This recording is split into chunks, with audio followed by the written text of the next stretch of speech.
தமிழ்நாட்டிலேயே முதன்முறையாக தனியார் பள்ளிகளுக்கு நிகராக திருவண்ணாமலையில் உள்ள அரசு அங்கன்வாடி மையத்தில் அனைத்து வசதிகளும் ஏற்படுத்தப்பட்டுள்ளன.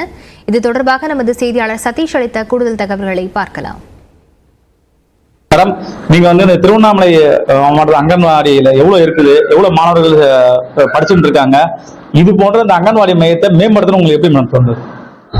ஆக்சுவலா குழந்தைங்களுடைய கல்வி அப்படிங்கிறது கருவிலேயே ஆரம்பிக்கப்படுகிறது.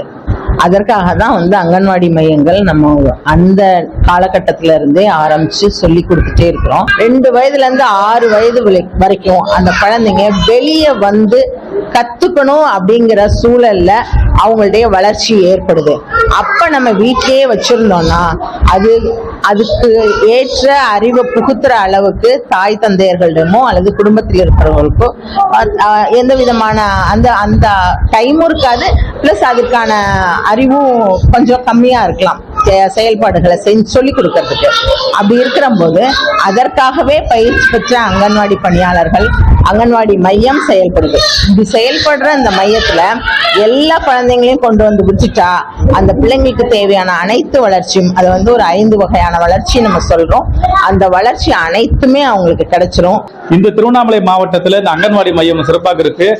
இதே போன்று மாவட்டத்தில் உள்ள அனைத்து அங்கன்வாடி மையங்கள் தமிழ்நாடு முழுவதும் அங்கன்வாடி மையங்களை மேம்படுத்த வேண்டும். தனியார் பள்ளிக்கு நிகராக அந்த பெற்றோர்களுடைய அந்த போக்கு மாற வேண்டும். அரசு பள்ளிகளிலேயும் அரசு அங்கன்வாடி மையம் தரமான ஒரு கல்வியும் தரமான ஒழுக்கமும் கிடைக்க வேண்டும் என்பதை இந்த அங்கன்வாடி மையம் உறுதி செய்துள்ளது. இந்த அங்கன்வாடி மையத்தை இது ஒரு முன்மாதிரியானது என்பதுதான் சொல்ல வேண்டும்.